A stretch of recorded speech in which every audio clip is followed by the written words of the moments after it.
The crystal chandeliers of Maximus cast dancing shadows across white linen tablecloths as Ethan Blackwood checked his Rolex Submariner for the third time in 10 minutes.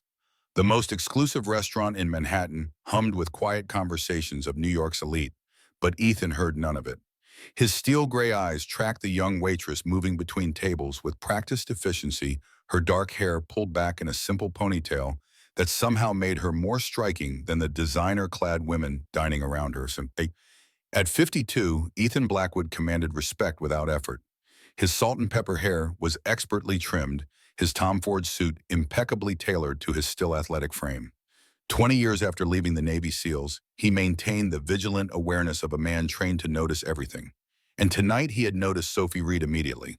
There was something about her, the way she carried herself with quiet dignity, the way she remembered every guest's preferences without writing them down, the way she seemed invisible until needed, then appeared as if summoned by thought alone. But what truly caught his attention was how she handled the elderly gentleman at table 9 who began to choke on his steak. While other servers froze, Sophie had moved with calm precision, performing the Heimlich maneuver with textbook perfection. More interesting still was the vintage Longines watch on her wrist, a man's timepiece worn and well-loved, utterly incongruous with her station, but treated with obvious care. Sometimes life gives you a second chance to do the right thing, but at a price you could never imagine. Tonight would change the lives of 3 people forever. But none of them knew it yet. Ethan took another sip of his Macallan 25, savoring the smoky warmth as it slid down his throat. 3 years. 3 years since he had truly tasted anything. 3 years since Lily vanished from her private preschool playground while his ex-wife Caroline was supposed to be watching her. 3 years of nightmares, false leads, and hollow reassurances from the FBI, where Caroline had once served as deputy director before their marriage fractured under the weight of his obsessive work schedule and her resentment. "Your Chateau Margaux, sir." Sophie placed the wine glass on the table with steady hands, though her pulse quickened under his intense gaze. Ethan Blackwood. She knew who he was. Everyone did. Billionaire CEO of Blackwood Technologies, the defense contractor specializing in AI systems that had revolutionized battlefield intelligence. His face graced the cover of Forbes more often than most people change their sheets. "Thank you." His voice was deep controlled, carrying the confidence of someone who'd never heard the word no. "You've worked here long." The question caught her off guard. Customers rarely asked about her life. She was part of the scenery, like the paintings on the walls. 6 months, sir." And before that, Sophie kept her eyes down, professional, distant. She'd learned early that engaging with men like him only led to trouble. "Various places. Will there be anything else?" Ethan leaned back, studying her with an intensity that made her skin prickle. The restaurant lighting caught the delicate bone structure of her face. She was younger than he'd initially thought, mid-30s perhaps, with intelligence burning behind those careful eyes. "No, that will be all." She nodded and retreated, feeling his gaze burn into her back. What she didn't see was Ethan deliberately sliding his black American Express Centurion card under his napkin before standing to leave 20 minutes later, walking out of the restaurant without settling his $937 bill. Sophie discovered the card 10 minutes after his departure, her heart stopping when she realized what it was. The infamous black card. Unlimited credit. She'd heard stories of people finding these cards and living like royalty for days before getting caught. Her hands trembled as she held it, the weight of temptation heavy in her palm. The smart thing would be to run it to the manager immediately. The desperate thing would be to use it. God knew she needed the money. Her studio apartment in Brooklyn barely qualified as habitable, and she hadn't bought new clothes in 2 years. She was 3 months behind on her rent, and her landlord was threatening eviction. "Sophie." Marco, the manager, appeared at her elbow. "Table 7 left without paying." She held up the card, making her decision in that instant. "He forgot his card. I'll take it to the address on file tomorrow morning." Marco frowned but nodded. "Fine, but first thing tomorrow. Understand, that's Ethan Blackwood's card. We can't afford problems with someone like him." "I understand." The lie tasted bitter on her tongue, but the plan already forming in her mind tasted worse. What Sophie didn't know was that every transaction from that black card would send an instant notification to Ethan's phone, and he was watching, waiting for her to do the wrong thing. She finished her shift at 11, her feet aching and her back screaming from 8 hours of navigating between tables. The October air bit through her thin jacket as she stepped onto Fifth Avenue, the black card burning like a brand in her apron pocket. She could buy a real coat, pay her rent, maybe even splurge on a decent meal instead of the ramen that had become her primary food group. Please, miss. Please. The small voice stopped Sophie in her tracks. A little girl stood near the restaurant service entrance, no more than 7 years old, with tangled blonde hair and a face smudged with dirt. Her clothes were too thin for the cold, and her blue eyes held a haunted look that Sophie recognized all too well. It was the same look she'd seen in her own reflection years ago, back when she was the child of a deaf Vietnam veteran, struggling with PTSD and alcohol. The October wind cut like a knife through Sophie's thin jacket, but it wasn't as cold as the fear in the little girl's blue eyes. "Sweetie, where are your parents?" Sophie knelt down, ignoring the protest of her tired knees. "Don't have any." The girl's voice was barely a whisper. "I'm hungry. Do you have food?" Sophie's heart cracked. This wasn't the first time she'd seen this child. For the past 3 weeks, the little girl had appeared almost every night, always after her shift, always asking for food. Sophie had shared her own meager meals. But tonight the girl looked worse than ever. Thinner, more desperate. And now Sophie noticed the cough that rattled in her small chest, the flush of fever on her cheeks. "What's your name, honey?" "Lucy." "Lucy, I'm Sophie. Listen to me very carefully. Are you sleeping somewhere safe?" The girl's eyes dropped. "Sometimes the shelter, sometimes the subway. It's warmer there." Sophie noticed a small pendant around Lucy's neck, a little silver squirrel. Something about it seemed familiar, tickling at the edges of her memory. The black card seemed to vibrate in her pocket, demanding attention.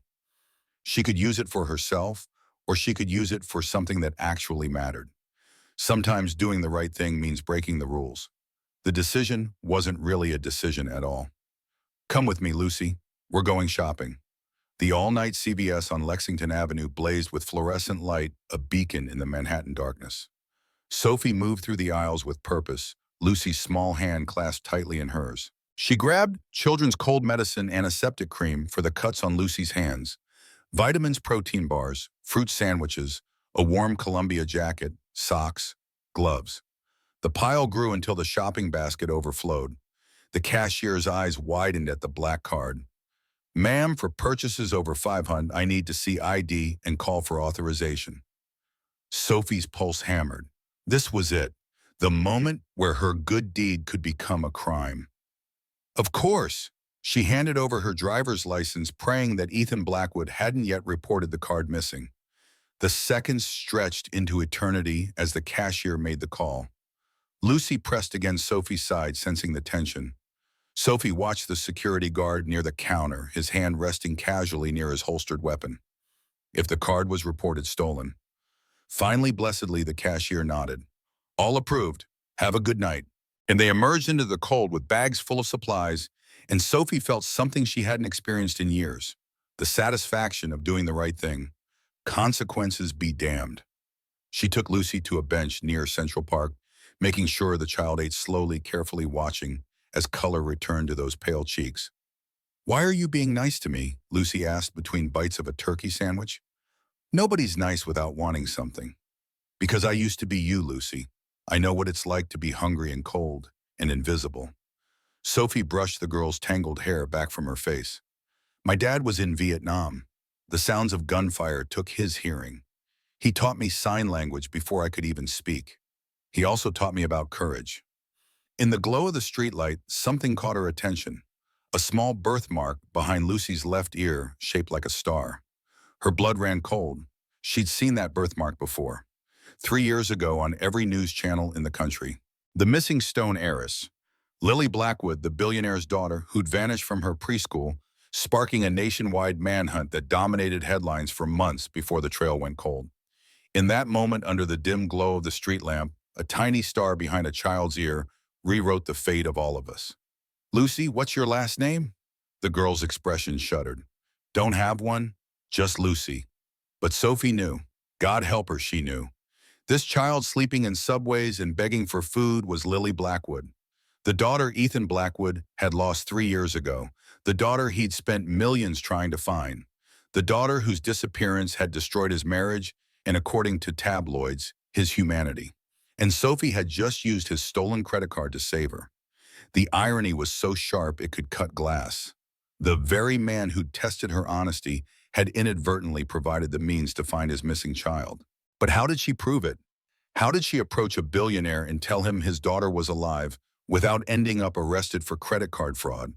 How did she explain that she'd known who Lucy was and hadn't immediately called the police?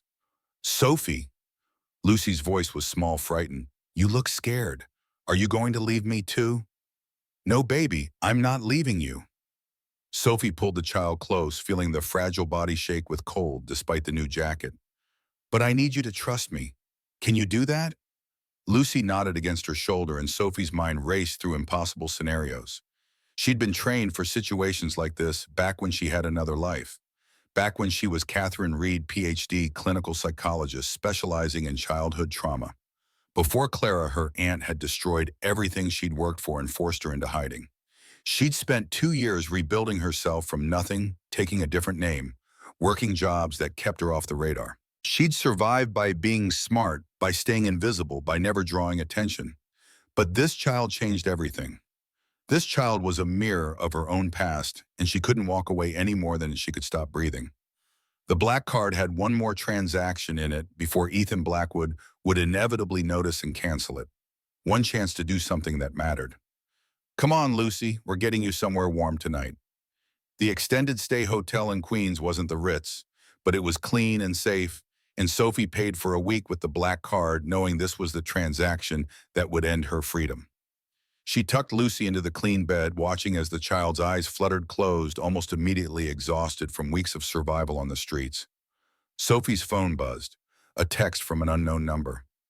I know what you did with my card. Meet me at Maximus tomorrow at noon, or I call the police. Her hands shook as she read the message again. Ethan Blackwood knew. Of course he knew. He'd probably been tracking every transaction, waiting to see what she would do. This had been a test from the beginning, and she'd failed spectacularly. But as she looked at Lucy sleeping peacefully, maybe for the first time in months, Sophie realized she didn't regret a single choice. If going to prison meant this child got another chance at life, so be it. What she didn't know was that in his penthouse across the city, Ethan Blackwood was staring at security footage from outside the pharmacy. His heart stopped in his chest because there, holding the hand of his waitress thief, was a little girl with blonde hair and his late mother's blue eyes. His daughter, his Lily, alive. And the woman who'd found her was the same woman he'd set up to fail his test. The same woman who'd chosen to save a stranger's child instead of enriching herself. The same woman whose eyes held secrets he suddenly needed to unravel more than his next breath. Tomorrow's meeting had just become about something far more complicated than a stolen credit card. Tomorrow, Ethan Blackwood's carefully controlled world was about to explode, and he had a feeling the beautiful waitress with the kind heart and hidden past was going to be the one holding the detonator. 3 years of searching, millions of dollars to private investigators, every resource the FBI could offer, and his daughter was found by a waitress with a stolen credit card. Sophie arrived at Maximus 15 minutes early, her heart hammering against her ribs like a trapped bird.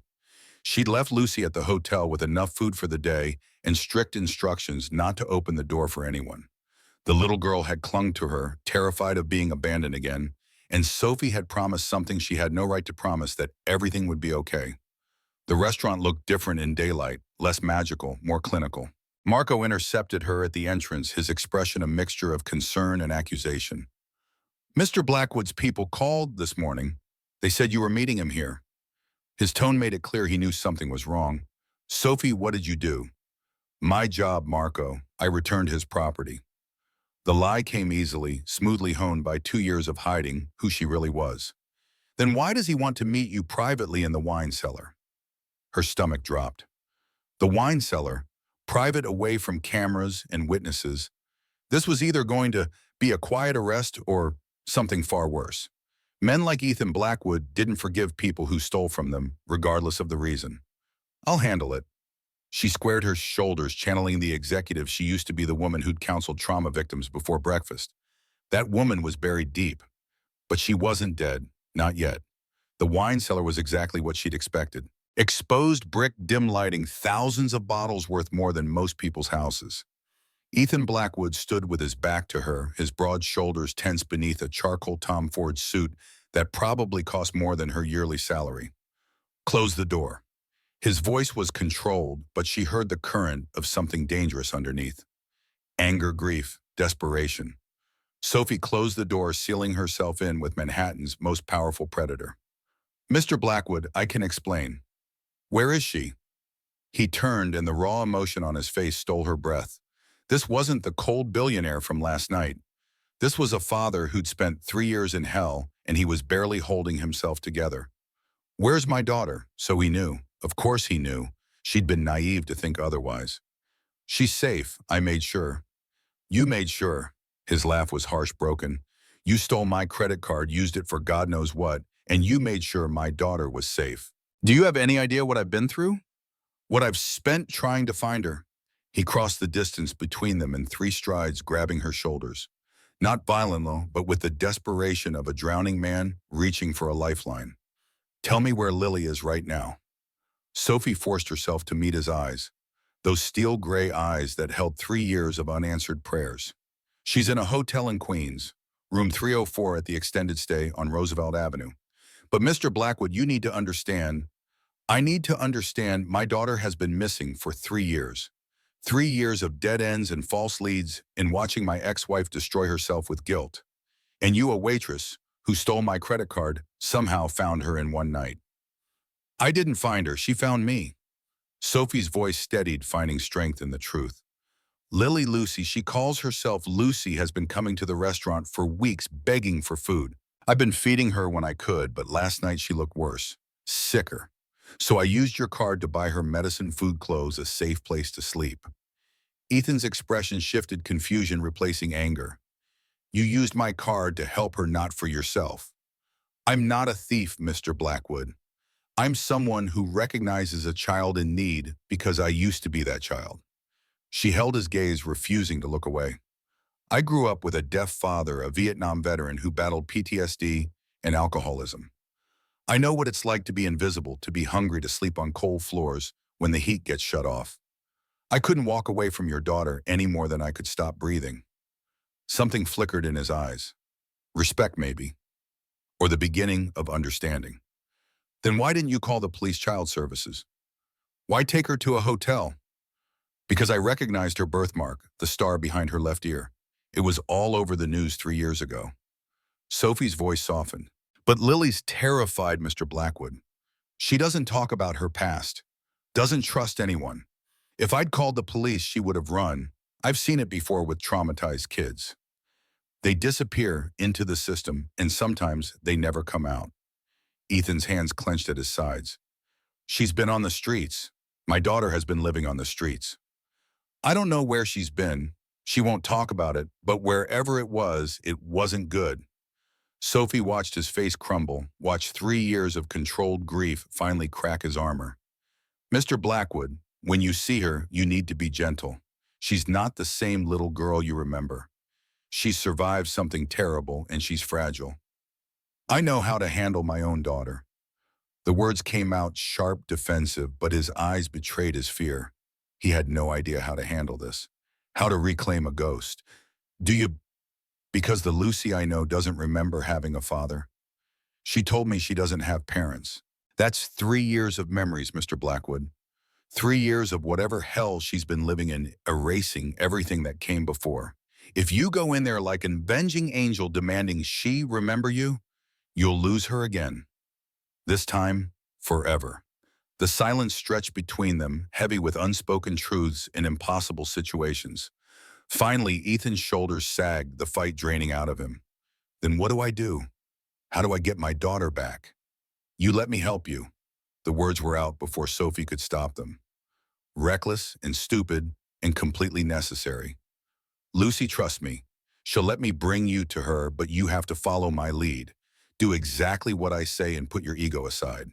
Can you do that?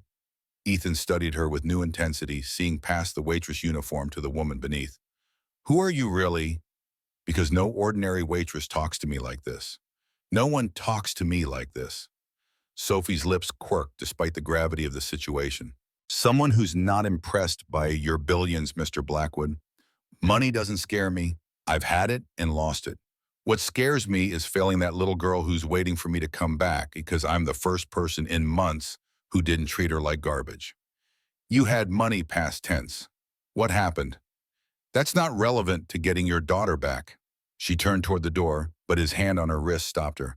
Everything about you is relevant now, Miss Reed, because like it or not, you're the only connection I have to Lily, and I'm going to find out every single secret you're hiding. His grip was gentle but firm, and when she looked back at him, she saw a different kind of danger in his eyes. Interest, curiosity, the beginning of something that had nothing to do with his daughter, and everything to do with the spark that had ignited between them the moment their worlds collided. Then I guess you'll be disappointed, Mr. Blackwood. I'm just a waitress who made a choice. She pulled her wrist free, ignoring the heat his touch left behind. Now are we going to get your daughter, or are we going to stand here trading verbal jabs while she's alone and scared? We're going. He pulled out his phone, already moving toward the door. My driver will take us. And Miss Reed, after we have Lily safe, you and I are going to have a very long conversation about grand larceny, obstruction of justice, and why the smartest woman I've met in years is serving wine for minimum wage. Looking forward to it. The sarcasm was automatic defensive, but she saw the corner of his mouth twitch. Almost a smile, almost human. They rode to Queens in his Mercedes S-Class, the leather seats more comfortable than Sophie's entire apartment. Ethan made calls, canceling meetings, alerting his security team. His movements were precise and controlled, but she saw his hands shake when he thought she wasn't looking. Saw the way he stared out the window like he could will the car to move faster. Mr. Blackwood, she spoke quietly, not wanting to break whatever fragile truce they'd established. Lucy calls herself just Lucy. No last name. When you see her, don't push for information. Let her tell you what she's ready to tell you. Trauma doesn't follow timelines. How do you know so much about trauma? The question was direct, edged with the curiosity of someone who needed to understand everything. Because I lived it. Because I study it. Because some of us don't get the luxury of forgetting pain in Mr. Blackwood. We learn to carry it instead.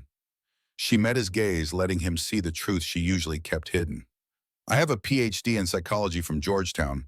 Top of my class. I know how broken minds work, because mine was broken once too. His expression shifted again. Pieces of the puzzle clicking into place. Georgetown, that's not cheap. How does someone with a Georgetown PhD end up serving tables? The same way someone's daughter ends up sleeping in subways, Mr. Blackwood. Life doesn't care about your credentials when it decides to destroy you. The hotel appeared before he could respond. Shabby and unremarkable in the gray morning light. Sophie led him to room 304, her heart pounding. Lucy had trusted her. If this went wrong, that trust would shatter. And Sophie knew from experience that once broken trust never fully healed. She knocked softly. Lucy, sweetie, it's Sophie. I brought someone to meet you. The door cracked open, revealing one blue eye and a tangle of blonde hair. You came back. I promised I would. Can we come in? Sophie felt Ethan tense beside Armin, his entire body coiled with the need to rush forward to grab his daughter and never let go. She put a hand on his arm, warning him to wait. Lucy opened the door wider, and that's when she saw Ethan. The little girl froze, her eyes going wide with something Sophie couldn't quite read. Not recognition, not exactly, but something deeper. Cellular memory, maybe. The echo of a bond that couldn't be completely erased. Lucy, this is Ethan. He's here to help us. Sophie kept her voice steady, calm, even as she watched the most powerful man in New York fall to his knees in front of his lost daughter. Hi, Lucy. Ethan's voice broke on her name, years of grief compressing into 2 syllables. You don't have to be scared. I'm not going to hurt you. Lucy looked at Sophie, seeking permission, seeking safety. Sophie nodded, and slowly, carefully, the little girl stepped forward. She reached out one small hand and touched Ethan's face, tracing the wetness on his cheeks with wonder. Why are you crying? Lucy asked. Grown-ups don't cry. This grown-up does. Ethan caught her hand, gently holding it like it might disappear. I'm crying because I'm happy to meet you, Lucy. So happy. Ethan unclasped his Rolex, turning it over to show Lucy the inscription on the back. for my greatest legacy. His father's words to him now meant for his daughter. This was my father's. He gave it to me when I was a young man. It reminds me of what matters most. His voice was thick with emotion as Lucy's small finger traced the inscription.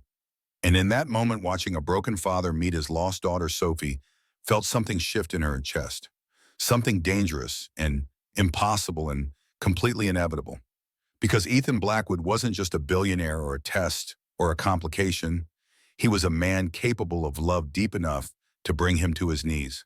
And that was the most terrifying thing of all. The penthouse overlooked Central Park like a kingdom surveying its domain. All glass and steel and money that whispered rather than shouted. Sophie stood at the floor-to-ceiling windows, watching the city sprawl beneath her feet, and tried not to feel like an imposter in Ethan's world.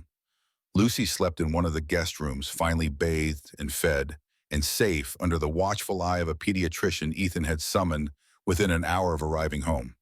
She's malnourished but stable. Dr. Patricia Chen emerged from the bedroom, her expression professional but kind. No signs of serious physical abuse, but she's emotionally shut down. Won't talk about where she's been or what happened.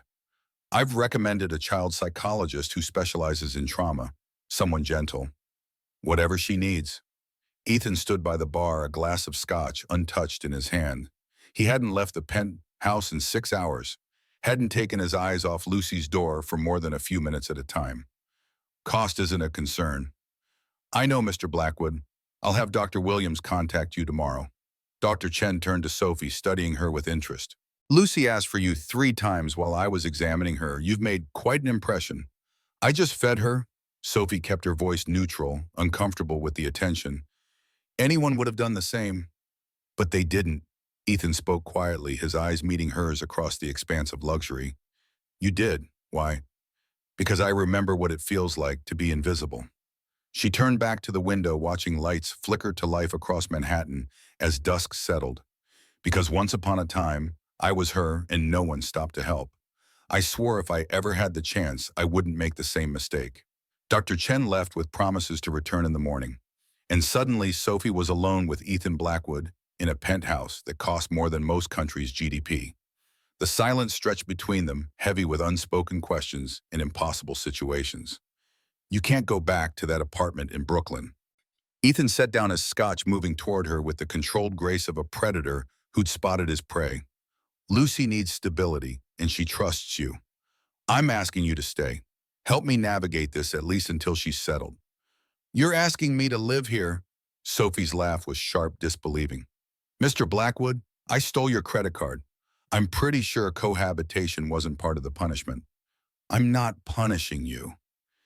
He stopped a few feet away, close enough that she could smell his cologne, some expensive thing that probably had a waiting list. I'm asking for help. Lucy won't talk to me. She barely looks at me. But you, she lights up when you walk into the room. Whatever connection you two have, she needs it. I need it. And what do I get out of this arrangement? She faced him, refusing to be intimidated by his proximity or his power. Besides a fancy prison and the pleasure of watching you try to bond with your daughter. His jaw tightened. Name your price. Salary, benefits, whatever you need. I'll pay off your student loans, set up a trust fund, buy you a house. Just stay. You think money solves everything, don't you? Sophie's voice was soft, dangerous. That's your problem, Mr. Blackwood. You've lived in this world so long that you've forgotten that some things can't be bought. Lucy needs time, patience, and someone who understands trauma. Those things cost nothing and everything, and your billions can't purchase them. Then teach me. The words came out raw, vulnerable. I don't know how to do this.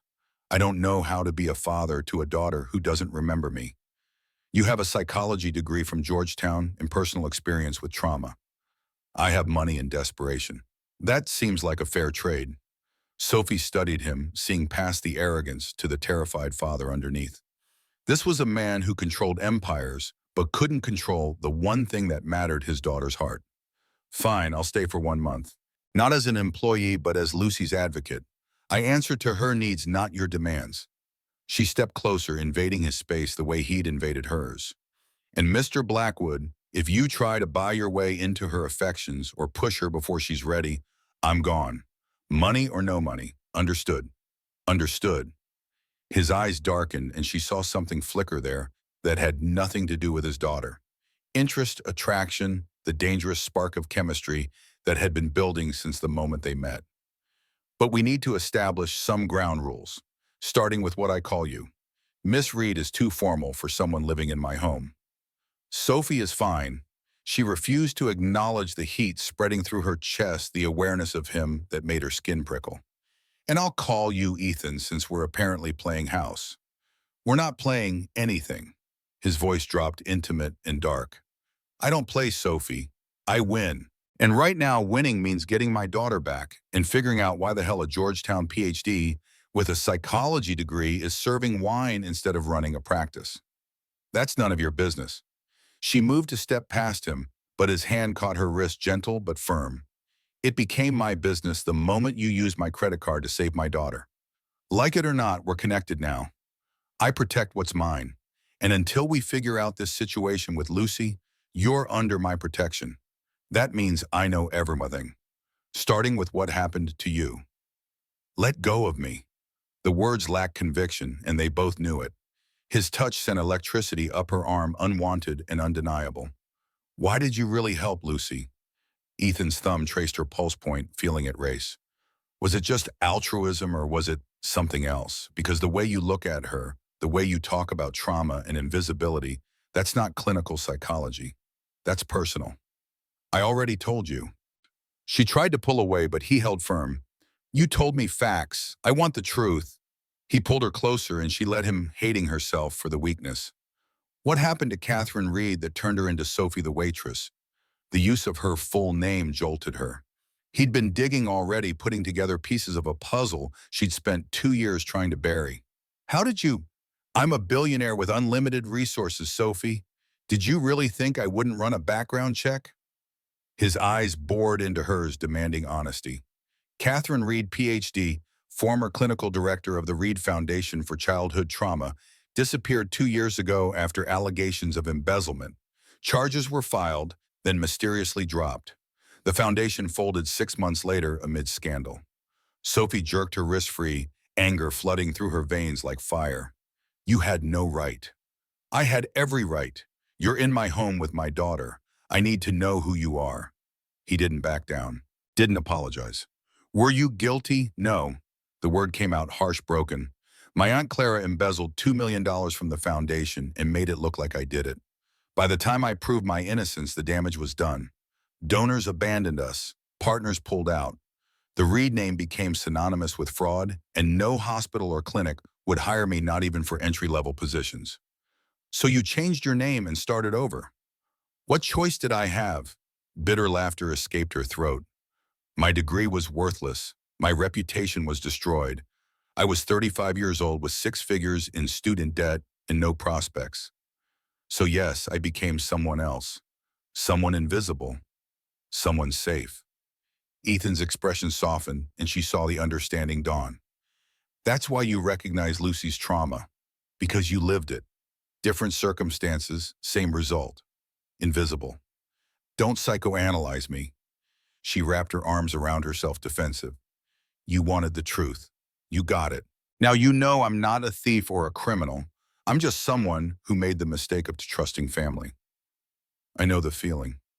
His voice held shadows she hadn't heard before. Lucy's mother, my ex-wife Caroline, blamed me for the kidnapping. Said I was never home, that I prioritized business over family. She wasn't wrong. When Lucy disappeared, Caroline fell apart. Pills, alcohol, anything to numb the pain. Last I heard, she was in a facility in Connecticut. Hasn't been sober in 2 years. The revelation hung between them. 2 broken people standing in a monument to success while their pasts crumbled around them. Sophie felt something shift, the animosity bleeding into understanding. They were more alike than different. Both wounded, both trying to survive. I'm sorry. The words were inadequate but sincere. Don't be. I earned every moment of pain. I put my company before my family, and I paid the price. Ethan moved to the window, staring out at his kingdom. But I have a second chance now. Lucy's alive. She's here, and I'm not going to waste it by being the same man I was before. That's good. because that man would have already failed. Sophie joined him at the window, maintaining careful distance. Lucy doesn't need a CEO. She needs a father. Then teach me how to be one. He looked at her, and the vulnerability in his eyes stole her breath. I know we started badly. I know I tested you and you stole from me, and this whole situation is completely insane. But Lucy needs us both. Can we declare a truce for her sake? For her sake. Sophie extended her hand, formal safe. 1 month, then we reassess. Ethan took her hand, his grip warm and firm, and lasting a beat too long. 1 month, but Sophie, I should warn you, I'm very good at changing people's minds. By the end of 30 days, you might not want to leave. I'm very good at disappointing arrogant billionaires. She pulled her hand free, ignoring the spark that lingered. By the end of 30 days, you might be begging me to go. His smile was slow, dangerous, and completely male. I don't beg, Sophie. I negotiate. And something tells me we're going to have a lot of interesting negotiations over the next month. Before she could respond, Lucy's door opened. The little girl stood in the doorway, rubbing her eyes, looking small and lost in an oversized t-shirt Ethan's housekeeper had found. Sophie, Lucy's voice was tiny, frightened. Don't leave. Please don't leave. Every wall Sophie had built, every defense she'd constructed, crumbled at those 4 words. She crossed to Lucy, kneeling down to eye level. I'm not leaving, sweetie. I'm staying right here with you. Promise forever. The hope in Lucy's voice was painful to hear. For as long as you need me. Sophie brushed blonde hair back from Lucy's face, and over the child's head, her eyes met Ethan's. We both are. And in that moment, standing in a billionaire's penthouse with a traumatized child between them, Sophie realized she'd just made a promise that would change everything. Because Lucy wasn't the only Blackwood who needed saving. Ethan did too. And God help her, she was starting to want to be the one who saved him. Marco hadn't been entirely honest. Ethan Blackwood had tested 5 other employees at Maximus over the past month, leaving wallets, watches, even cash. Sophie Reed was the 6th, the only one who'd used what she'd taken to help someone else.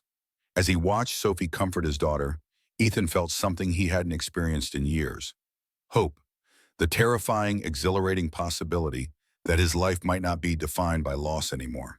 3 years ago, Ethan Blackwood deliberately forgot his black card to test a waitress's honesty.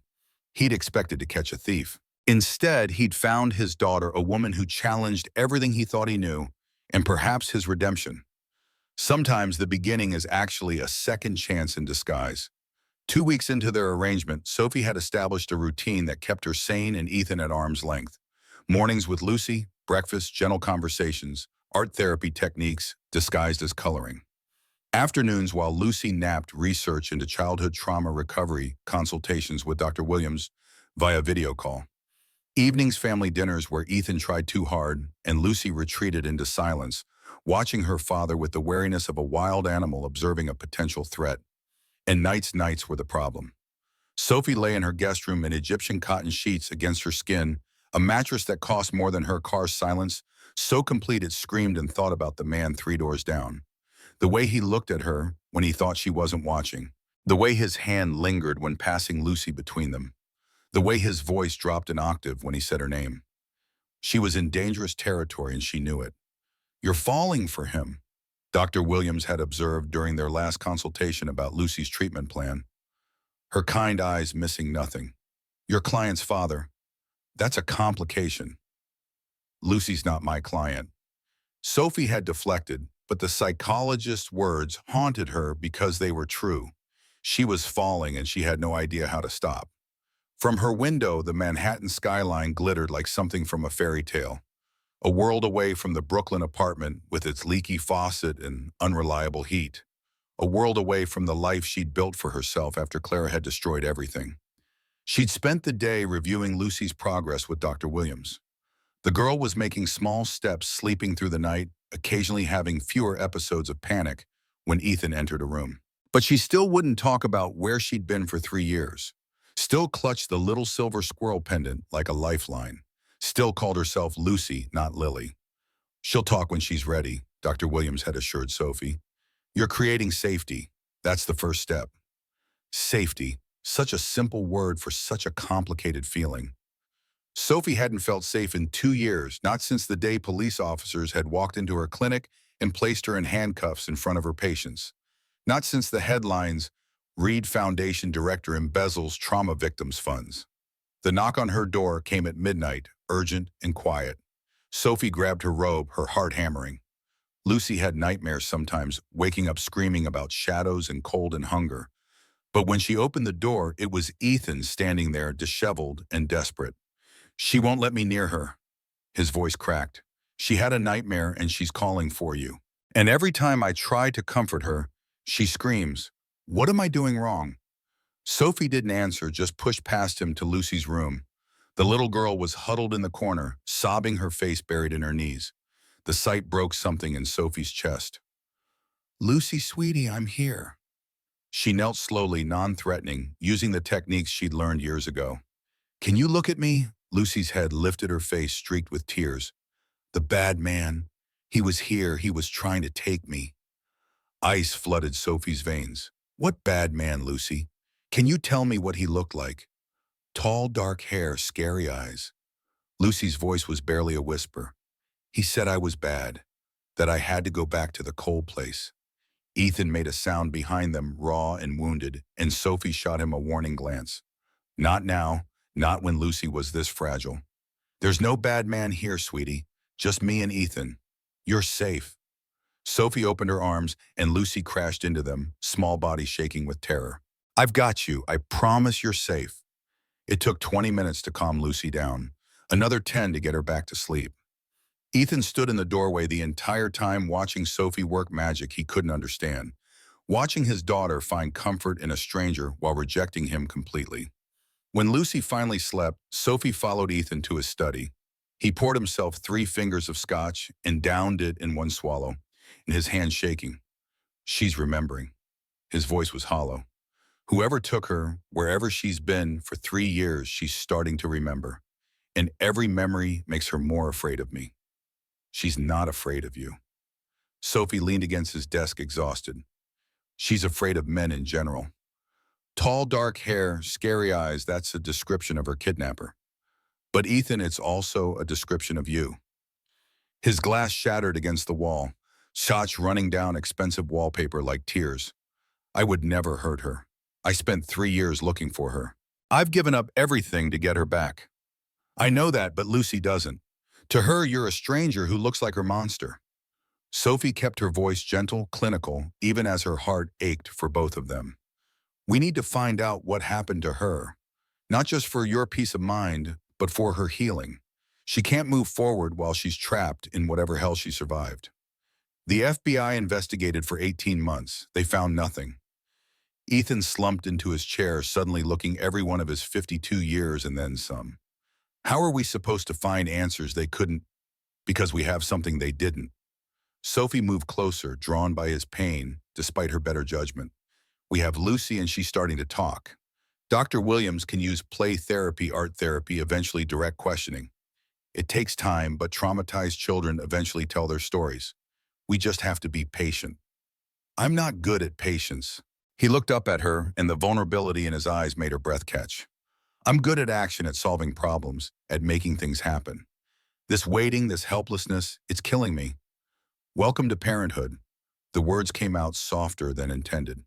"It's not about what you are good at, Ethan. It's about what Lucy needs.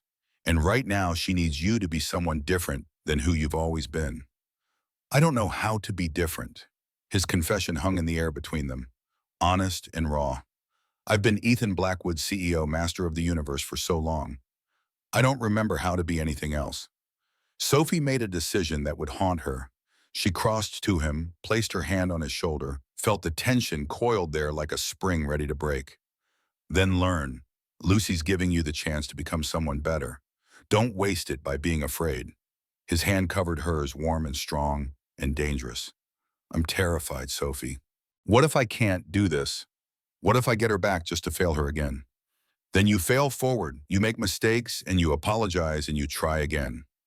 She should pull away, should maintain professional distance, should remember all the reasons this was a bad idea. Instead, she squeezed his shoulder. "But you don't give up. Lucy's been abandoned enough. She needs to know you'll stay, even when it's hard, especially when it's hard. Ethan stood abruptly, and suddenly they were too close. The air between them charged with something that had nothing to do with it, his daughter. His hand came up to cup her face thumb, brushing her cheekbone with devastating gentleness. What about you, Sophie? Will you stay when it gets hard, or will you run like everyone else? This isn't about me. But her voice betrayed her breathless and wanting. Isn't it?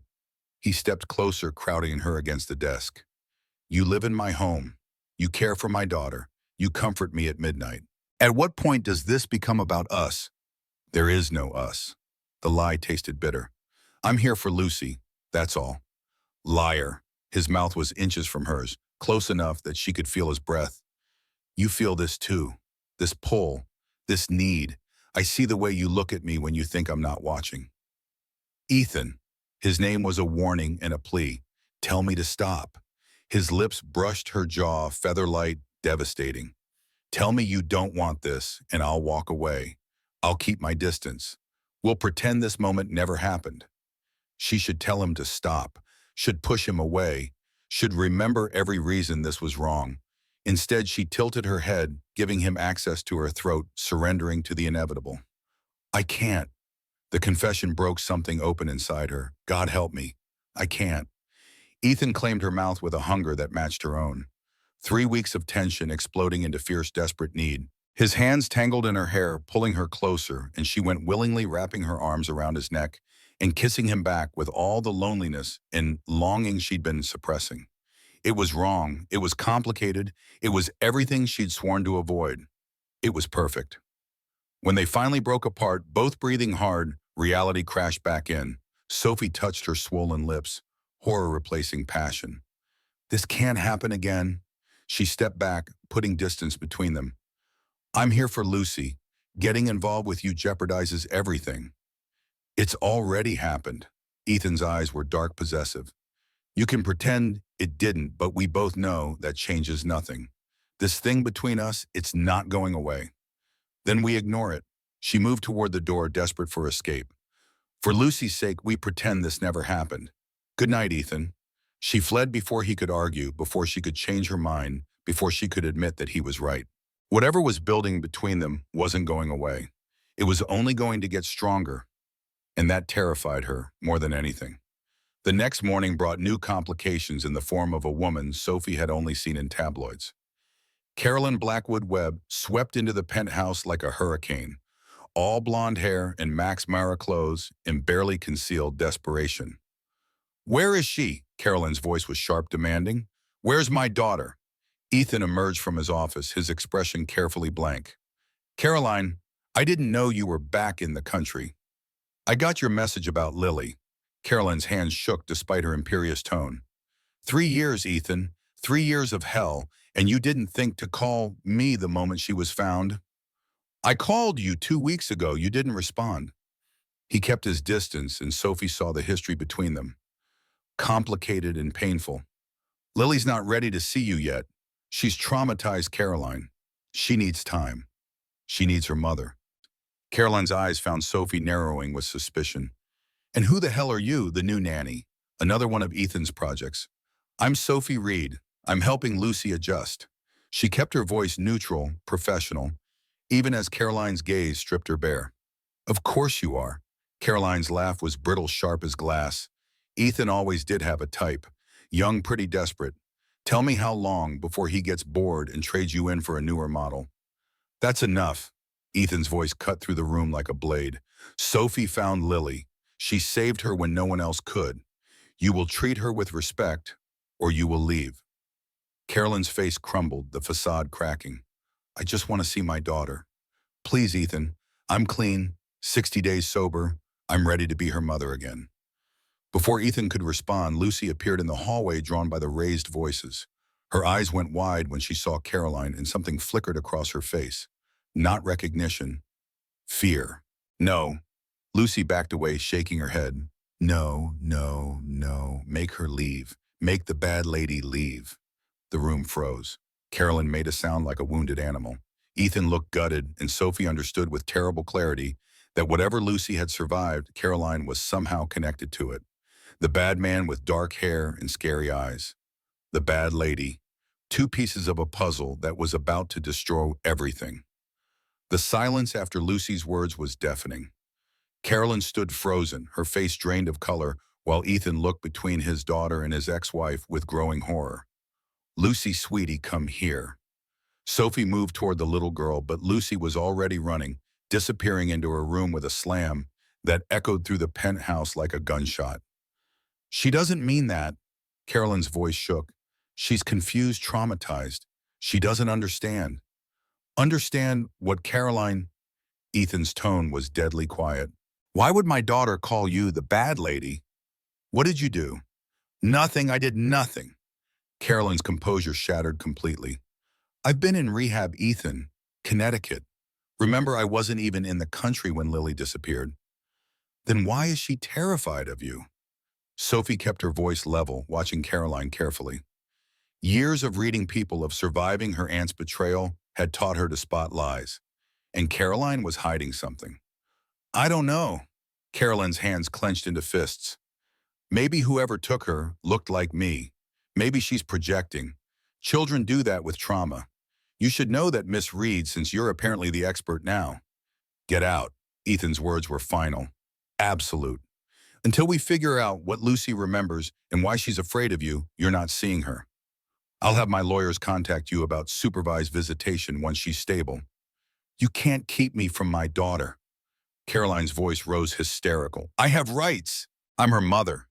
You lost those rights when you spent 2 years in a drunken stupor while I searched for her." Ethan moved toward the door, opening it in clear dismissal. "Leave, Caroline, now before I have security remove you."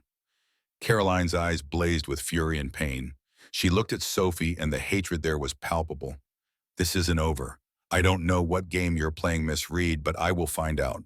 And when I do, you'll wish you'd never heard the name Blackwood." The threat hung in the air as Caroline swept out, leaving destruction in her wake. Ethan slumped against the closed door, his face gray. "She's involved." His voice was hollow. "My ex-wife is involved in our daughter's kidnapping." "How is that possible?" "We don't know that yet." Sophie moved to him, careful not to touch, despite wanting to offer comfort. "Lucy's memories are fragmented. The bad lady might not be Caroline. It could be someone who looked like her or someone Caroline knew. We need to talk to Lucy. Let Dr. Williams guide her through this gently."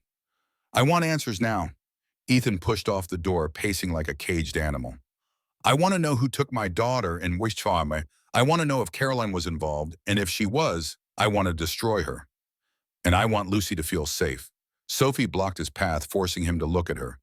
"Your need for revenge doesn't trump her need for healing. We do this carefully, Ethan. Buy the book, or we risk breaking her further." His jaw clenched, the battle between father and CEO raging in his eyes. Finally, he nodded. "We do it your way. But Sophie, if Caroline had anything to do with this, nothing will stop me from making her pay." "I wouldn't expect anything less." She turned toward Lucy's room, then paused. "And Ethan, last night, what happened between us was inevitable." He closed the distance between them, his hand cupping her cheek with devastating gentleness. "I know you want to pretend it didn't happen. I know you're scared, but I meant what I said. This thing between us isn't going away. And now, with Caroline back and Lucy's memories surfacing, I need you more than ever. Not just for Lucy, for me. Ethan, I'm falling for you, Sophie." The confession stole her breath. "I know it's too soon and too complicated and probably completely insane, but I can't stop it. Every time you walk into a room, every time you smile at Lucy, every time you challenge me or push back or refuse to be impressed by my money, I fall a little harder. And I think you feel it too." She did. God help her, she did. But admitting it meant risking everything. "We can't do this. Not now. Lucy needs stability. Not her father getting involved with the woman she depends on. Lucy needs to see what real love looks like." His thumb brushed her lips, and she couldn't stop the shiver that ran through her. "She needs to know that people can be good and kind and choose each other despite the obstacles." "Isn't that what you're trying to teach her? That the world isn't just pain and abandonment?" "That's not fair." "Nothing about this is fair." He leaned in, his forehead resting against hers. "But it's real. We're real, and I'm done fighting it. Before she could respond, Dr. Williams' urgent call came through. The psychologist had been reviewing Lucy's drawings from their sessions, and she'd found something that changed everything. They spread the drawings across Ethan's desk, each one more disturbing than the last. Dark figures, cold rooms, chains. But it was the final drawing that made Sophie's blood run cold. A woman with blonde hair standing next to a tall man, both of them watching a small figure huddled in a corner. Lucy drew this during our last session. Dr. Williams pointed to symbols in the corner of the paper. These marks, they're repeated in several drawings. I think they're letters. EI, Ethan frowned. What does that mean? Not EI. Sophie's hands shook as pieces fell into place. EVIL, she's trying to spell evil. She pointed to the figures. And these figures, the blonde woman and the tall man, Lucy's labeled them bad lady, bad man. Caroline and someone else. Ethan's voice was steel. My ex-wife helped kidnap my daughter. There's more. Dr. Williams pulled up another drawing on her tablet, this one showing a building with distinctive architecture. Lucy drew this when I asked her about the cold place. I had my assistant run it through image recognition. It's a warehouse in Red Hook abandoned for years, owned by a shell corporation. Trace the corporation. Ethan was already on his phone barking orders to his legal team. I want to know every person connected to that property. I want financials, phone records, everything. And get the FBI back on this case. Now. The next 3 hours were a blur of phone calls, legal maneuvers, and piecing together a nightmare. The warehouse was owned by a shell company connected to Caroline's brother Jason Webb, a man with a history of gambling debts, restraining orders, and connections to organized crime. A man who disappeared 3 years ago, right around the time Lucy vanished. Jason, Ethan's voice was hollow. Caroline's brother. He was at the house the day Lily was taken. He was saying goodbye, claiming he was moving to Europe for work. I never suspected because he was family. Sophie understood the betrayal intimately. The people we trust most are the ones who can hurt us worst. You couldn't have known, she said softly. Family blinds us. We see what we want to see. Ethan's fingers traced the outline of the warehouse in Lucy's drawing. She was there. My little girl was locked in that place for God knows how long. Sophie studied the drawing more carefully. Look at how she's drawn the windows all blacked out, except for tiny slits at the top. And the repeated symbol here, it's a lock. Ethan's jaw tightened. Multiple locks. She's giving us the pieces, Ethan, one by one. Sophie looked at him, seeing the father beneath the rage. But we need to be careful. If we push too hard, she might shut down completely. Dr. Williams nodded in agreement. Lucy's psyche is incredibly fragile right now. She's beginning to trust, beginning to feel safe enough to share these memories. But it needs to happen at her pace. And in the meantime, what Caroline walks free, the muscles in Ethan's neck corded with tension. She comes back, threatens. You terrorizes Lucy, and I'm supposed to just wait. No. Sophie's voice hardened. You're supposed to protect Lucy while we gather evidence. Real evidence that will stand up in court. That will make sure whoever did this to her pays for every second of suffering they caused. Ethan studied her face, seeing something new there. The fighter behind the healer. The woman who'd rebuilt herself from ashes. You've done this before. Well, it wasn't a question. You fought back when Clara betrayed you. And I lost. The admission tasted bitter. Because I was alone and she had connections. But you're not alone, Ethan. You have resources. You have the FBI. And you have me. His hand found her fingers interlacing. We'll do this your way. For now. The FBI descended on the warehouse within hours, and what they found confirmed every horrible suspicion. Evidence of long-term occupancy, children's clothes, DNA evidence matching Lucy's, and most damning of all, financial records showing regular payments from Caroline's trust fund to Jason Webb. For the past 3 years, Caroline had paid her brother to kidnap her own daughter. Sophie was reviewing the evidence photos when her phone buzzed with a text from a number she didn't recognize. I know who you are, Catherine. Stay away from the Blackwoods if you want your secret to remain a secret. Her blood turned to ice. Only one person could have sent this. Caroline knew who she really was, and she was using that knowledge as a weapon. Sophie's hands shook as she deleted the message. She needed to tell Ethan before Caroline did. needed to explain that she'd never meant to deceive him, that keeping her identity secret had become a habit born of survival. But before she could find him, Lucy tugged at her hand. "Can we do the special words again?" the little girl asked, her eyes hopeful. "The ones with hands." Sophie smiled, pushing down her fear. "Of course we can practice ASL. What would you like to learn today?" "Family," Lucy said with surprising firmness. "I want to learn the sign for family." Sophie's heart squeezed painfully in her chest as she showed Lucy how to form the sign circling her hand to indicate those connected by love, not just blood. "Like us?" Lucy asked, her blue eyes serious as she repeated the sign. "You and me and—" She hesitated, then added, "Ethan." "Yes, sweetheart." Sophie's voice caught. "Like us." Lucy practiced the sign several times, then looked up with that direct, unsettling gaze children sometimes have. "The bad lady is coming back, isn't she?" Sophie froze. "Why do you say that?" "I heard her in my dream." Lucy's small fingers clutched Sophie's sleeve. "She said she's going to take me away again, back to the cold place." "That won't happen," Sophie said fiercely. "Ethan and I won't let anyone take you, not ever again." "Promise," Lucy's voice was small, doubtful. "I promise." And in that moment, Sophie knew she'd do anything to keep that promise, even if it meant confronting her own past, even if it meant losing everything all over again. She was still holding Lucy when Ethan found them, his expression a storm of emotions. "The FBI wants to talk to Lucy." He knelt beside them, careful to give his daughter space. "Agent Rivera is here. She specializes in cases like this, in helping children remember." Sophie felt Lucy stiffen against her. Is that really necessary right now? She's just starting to feel safe. Caroline is denying everything. Ethan's voice was tight with controlled fury. She's claiming the money was for rehab, that she has no idea where Jason is, that the warehouse connection is a coincidence. Without Lucy's testimony, she's 7 years old, Ethan. She's not a witness. She's a victim. "I know that."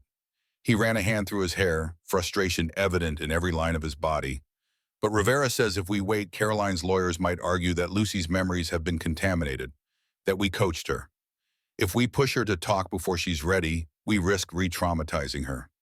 And if we wait, we risk Caroline walking free." They stared at each other, the impasse stretching between them until a small voice broke the silence. "I can talk to the police, lady." Lucy looked between them, her expression solemn beyond her years. "If you and Sophie are with me." Ethan's face softened as he looked at his daughter. "You don't have to, sweetheart. If you're not ready." "The bad man and bad lady hurt me." Lucy's voice was steady, though her fingers tightened around Sophie's. "They should go to jail. That's what happens to bad people, right?" "Yes," Ethan's voice cracked. "That's what happens. Then I want to help put them there." Sophie had never felt such a confusing mixture of pride and heartbreak. This small, damaged child was showing more courage than most adults, and all Sophie wanted to do was shield her from more pain. "Are you sure, Lucy?" she asked gently. Lucy nodded, her jaw set in a way that reminded Sophie startlingly of Ethan. "I'm not scared anymore. Not with you and Ethan here." Agent Rivera was everything Sophie could have hoped for: gentle, patient, trained in trauma-informed interviewing techniques. She set up the interview in Lucy's room, surrounded by her toys and drawings, with Sophie beside her, and Ethan watching through a live video feed from the next room. "We'll go at your pace, Lucy," Rivera explained, "and you can stop anytime you want. Nothing bad will happen if you don't remember something or if you need a break." Lucy nodded, clutching her squirrel pendant. "I'm ready." The interview began slowly, Rivera asking about Lucy's favorite foods, her favorite colors, establishing rapport, before gently steering the conversation toward more difficult territory. "Can you tell me about the squirrel necklace?" Rivera asked. "It's very pretty." Lucy touched it protectively. "Uncle Jason gave it to me, before the coal place. He said squirrels are clever and hide things for winter, and I needed to be clever too." "Uncle Jason," Rivera kept her voice casual, "is that the man you've been calling the bad man in your drawings?" Lucy nodded, her eyes downcast. "He wasn't bad at first. He said we were going on an adventure, that Daddy was busy and Mommy needed rest, so I was going to stay with him for a little while." Sophie felt her heart contract, the classic grooming techniques, making the child feel special. creating a false sense of security. But then he took me to the cold place, Lucy continued, and locked the door. And when I cried, he said Daddy didn't want me anymore, that I was bad and had to be punished. Watching through the monitor, Ethan made a sound of pure anguish. Sophie could see him gripping the edge of the desk so hard his knuckles were white. Was anyone else at the cold place? Rivera asked. Lucy hesitated, her small face clouding with confusion. Sometimes the bad lady came. She would argue with Uncle Jason. She brought food and medicine when I was sick.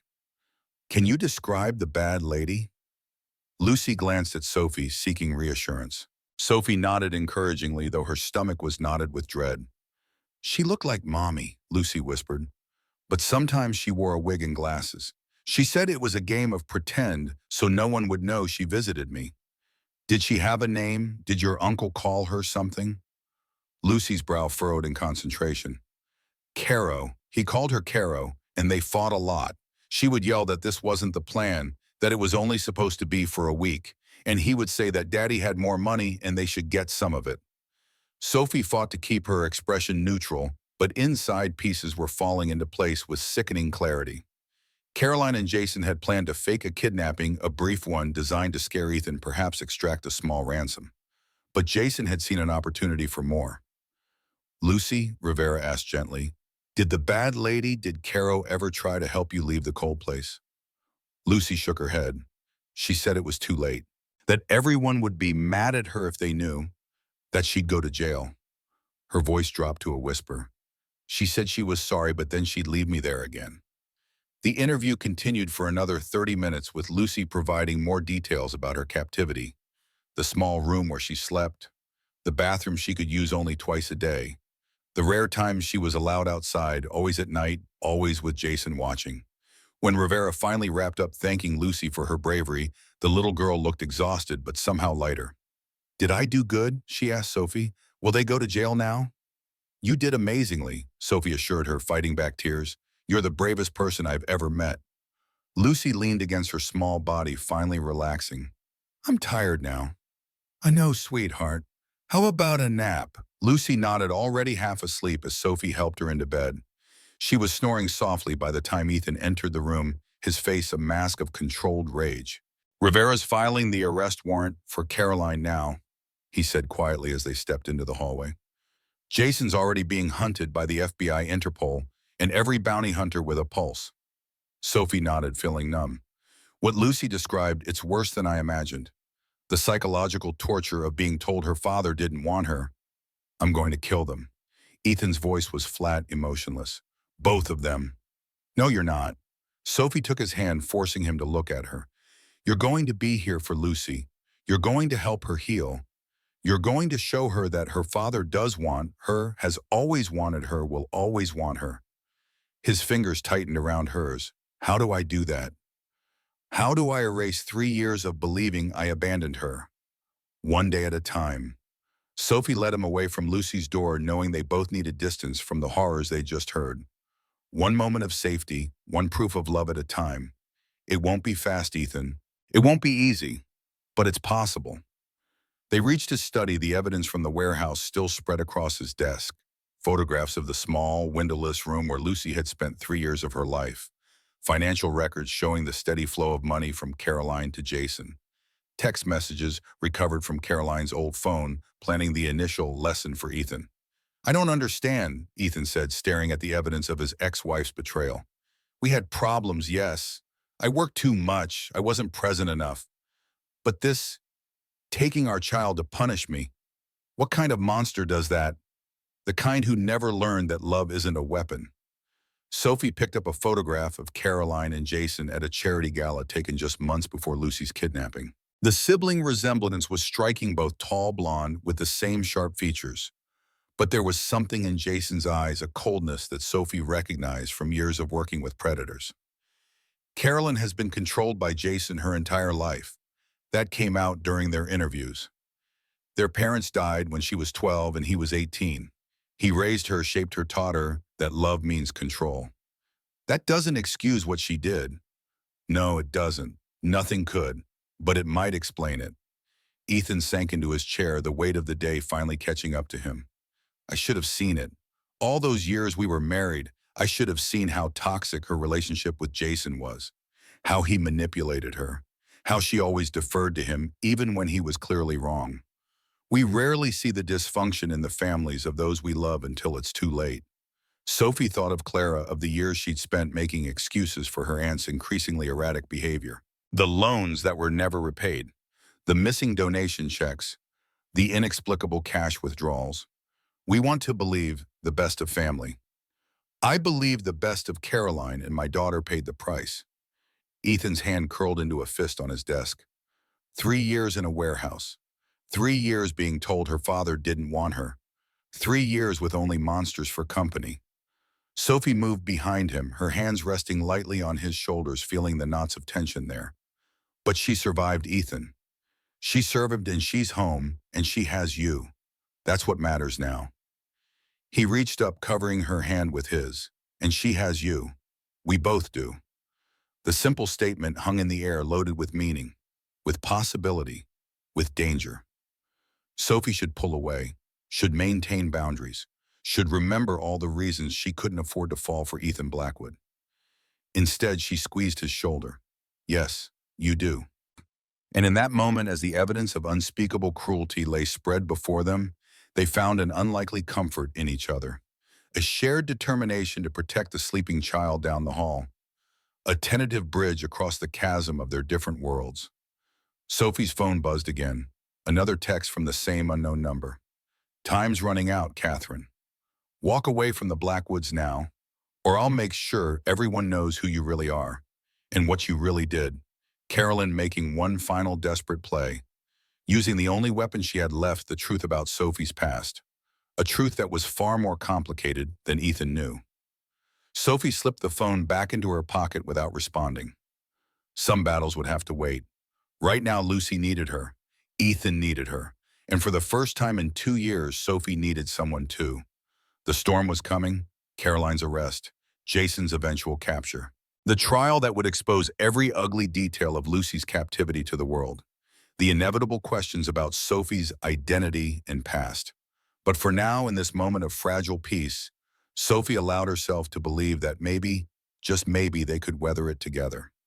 The New York Times headline was brutally direct: socialite arrested for kidnapping own daughter. The Wall Street Journal took a different angle. Blackwood heiress found after 3-year nightmare. And the Post never won for subtlety. Mommy dearest Caroline Blackwood paid brother to cage daughter. For 3 days, Sophie had kept Lucy away from televisions, newspapers, and the growing mob of reporters camping outside the building. The penthouse had become both sanctuary and prison, the floor-to-ceiling windows now covered with blackout curtains at the recommendation of Lucy's security team. The arrest had been quiet, almost anticlimactic. Caroline taken into custody at her Connecticut home, escorted to an unmarked car, her face hidden beneath oversized sunglasses.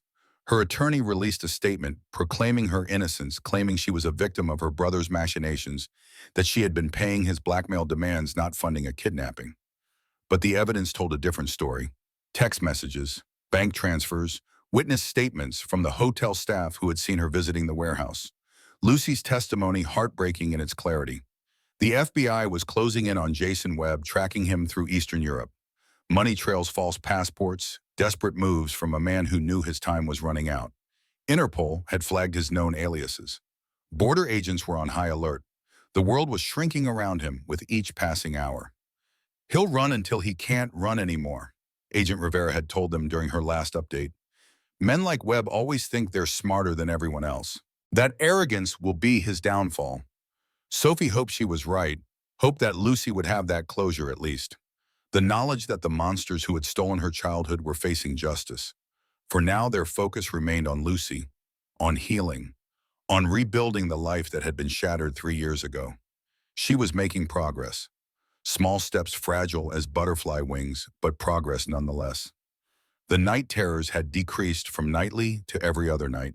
She had stopped hiding food under her mattress, had begun to seek out Ethan for comfort, sometimes not just Sophie, had even allowed Dr. Williams to discuss the possibility of returning to school in the fall, though the very idea had seemed impossible just weeks ago. "You're doing great work with her," Dr. Williams told Sophie during one of their private consultations.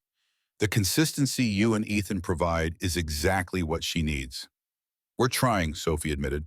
Some days are better than others. Well, that's normal. Dr. Williams smiled warmly. Healing isn't linear. There will be setbacks. The important thing is that she feels safe enough to process her trauma at her own pace. During their next session, Dr. Williams helped Lucy create a feelings map, a visual representation of her emotional landscape.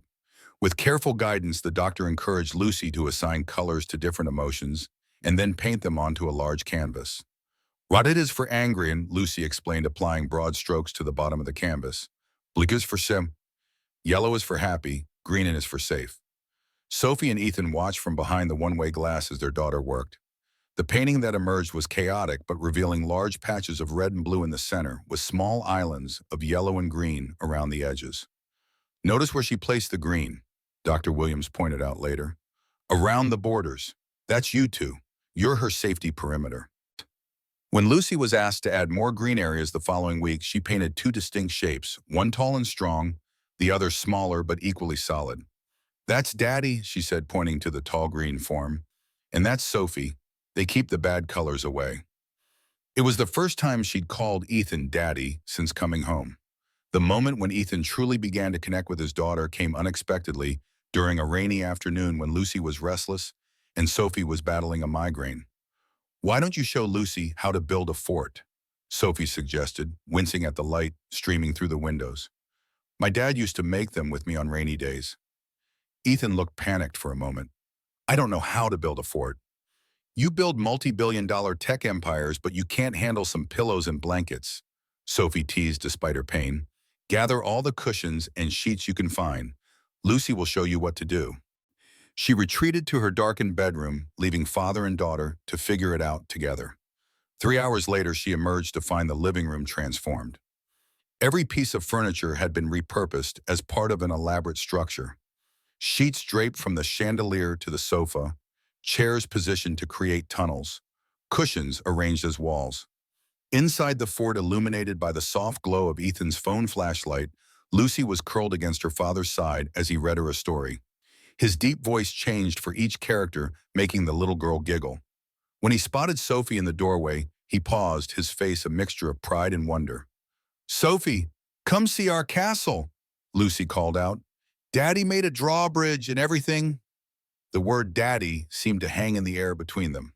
A gift, a milestone, a bridge across 3 years of absence. Sophie watched Ethan's eyes fill with tears. He blinked them away quickly, but in that moment of vulnerability, she saw everything. The grief, the joy, the overwhelming love for the child he'd thought lost forever. Some wounds would take a lifetime to heal, but some bridges could be built in a single afternoon. Sophie watched her now sitting at the kitchen island with Ethan, both of them bent over a bowl of pancake batter, Lucy carefully measuring vanilla extract with the intense concentration only a 7-year-old could bring to such a task. Their heads were close together, dark and light, the resemblance between them unmistakable in profile. In moments like these, the trauma seemed to recede, allowing glimpses of the relationship they might have had without the stolen years between them. 1, 2, 3. Lucy counted the drops with scientific precision. Perfect. Ethan's voice held the wonder of a man witnessing a miracle. Every normal moment with his daughter was exactly that miraculous. Sophie's phone vibrated in her pocket, breaking the peaceful tableau. Another text from the unknown number. Last chance, Catherine. Meet me at the Bethesda fountain. Noon today. Come alone or the Blackwoods learn everything. Carolyn was in custody. This had to be someone working with her, someone who knew who Sophie really was, someone willing to use that knowledge as leverage. For a moment, Sophie considered ignoring it, considered deleting it like the others. But the threats were escalating and she couldn't risk Lucy's recovery being derailed. It was time to face her past, all of it.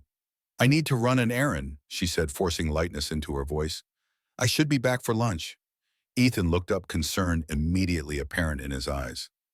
Everything okay? Fine. She smiled, the lie smooth after years of practice. Just something I need to take care of. Lucy's head snapped up, panic flashing across her small features. You're coming back, right? You promised. Of course I am. Sophie crossed to the island, pressing a kiss to the top of Lucy's head. Wild horses couldn't keep me away from those pancakes.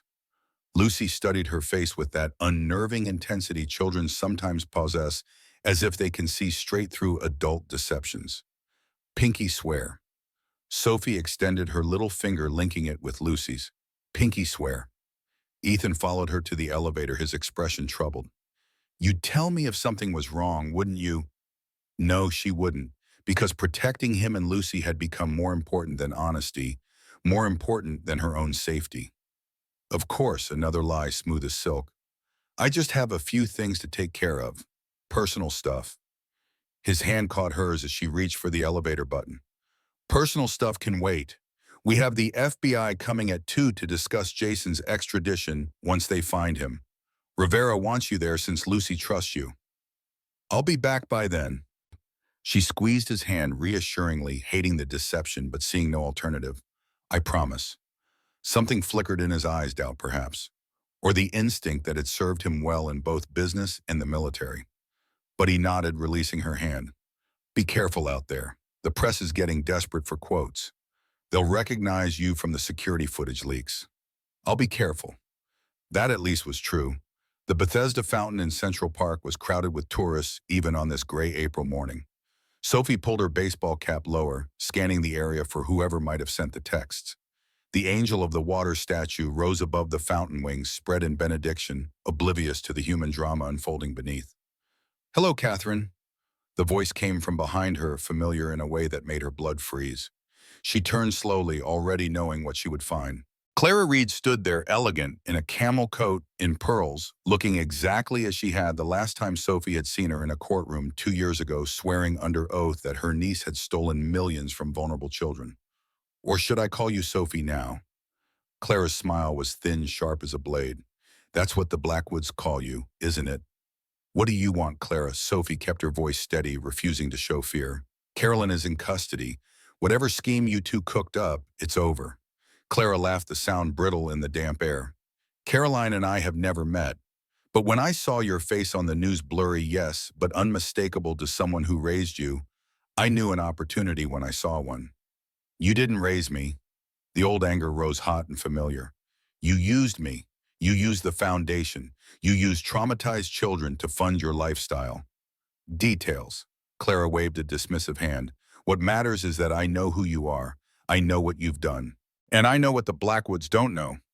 I haven't done anything wrong. No, not even identity fraud, not even lying to the FBI during an active investigation, not even inserting yourself into the life of a traumatized child without proper credentials. Clara's smile widened. You're not licensed anymore, Catherine.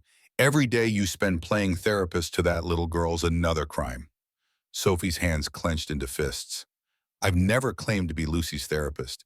She has a licensed professional for that. I'm just, what a friend, a surrogate mother, or a gold digger targeting a billionaire at his most vulnerable. Clara stepped closer, her voice dropping. I've been watching you, Catherine. The penthouse, the designer clothes, the security detail. You've landed on your feet quite nicely. What do you want? Sophie repeated, cutting through the barbs. Money, I assume. That's always been your motivation. Smart girl. Clara nodded approvingly. I want $5 million. A pittance to Ethan Blackwood, but enough to make my retirement very comfortable. And if I refuse, then I go to the press with everything I know about you, the embezzlement charges, the sealed court records, the real reason you changed your name and disappeared. Clara's eyes gleamed with malice. How do you think Ethan will react when he learns you're no better than Caroline, a liar, a thief, a fraud? I was cleared of all charges. Sophie fought to keep her voice steady. You know that. The judge dismissed the case when the evidence showed you were the one who took the money. But dismissal isn't the same as exoneration, is it? And public opinion is such a fickle thing. Clara checked her watch, an expensive Cartier that should have been sold to repay the foundation's donors. You have 48 hours to get the money. I'll text you the account details. I don't have access to that kind of money. But Ethan Blackwood does. And from what I've seen, he's quite enamored with you. Clara's smile turned knowing. I'm sure you can be persuasive. After all, you've always been good at making men see what they want to see. The implication was clear ugly, and so far from the truth that Sophie almost laughed. Almost. But there was nothing funny about this situation. Nothing funny about the way her past kept reaching for her no matter how far she ran. Goodbye, Catherine. 48 hours. Clara turned to leave, then paused. Oh, and if you're thinking of telling Ethan about our little chat, don't. The moment he knows, the press gets everything, including some particularly interesting photos of you with Senator Harrison's son back in the day. Remember those? The photos were from a charity gala, innocent but easily miscontextualized. Sophie had been the foundation's director, networking with potential donors. Harrison's son had been handsy after too much champagne. The pictures taken from certain angles looked compromising. You wouldn't dare. Try me. Clara's smile never reached her eyes. 48 hours. Sophie watched her aunt walk away, disappearing into the crowd of tourists, taking Sophie's fragile sense of security with her. She had come so far, had rebuilt herself from the ashes of Catherine Reed, had found purpose again in helping Lucy, had even allowed herself to feel something for Ethan, something real and unexpected and terrifying in its intensity. And now Clara threatened to destroy it all. Again. Sophie didn't remember the walk back to the penthouse, didn't register the reporters shouting questions as she slipped through the private entrance, didn't hear the security guards' greetings. Her mind raced through options, each more desperate than the last. She could tell Ethan everything, could hope that what they'd built over these weeks was strong enough to withstand the truth. But Clara's threat hung over her like a sword. The moment Ethan knew, the press would know, and Lucy would be caught in the crossfire of another adult's betrayal. She could pay the money herself, could ask Ethan for a loan without explanation. But $5 million was no small sum, even for him. He would ask questions, would demand answers she couldn't give. She could run, could disappear again, become someone new, somewhere new. But the thought of leaving Lucy, of breaking her promise, made Sophie physically ill. And the thought of leaving Ethan. The elevator doors opened onto the penthouse and the smell of pancakes and laughter greeted her. Lucy's high, clear voice, Ethan's deeper rumble. The normality of it struck Sophie like a physical blow. This was what she couldn't bear to lose. Sophie, Lucy spotted her first face lighting up, as if Sophie's return was a gift rather than an obligation. We made so many pancakes, and Ethan let me use the electric mixer all by myself. Supervised. Ethan clarified, his eyes finding Sophie's, his smile fading as he registered her expression. You okay? Fine. The lie came automatically. Just a little tired. Lucy was at her side in an instant, small hand slipping into hers. You should have a pancake.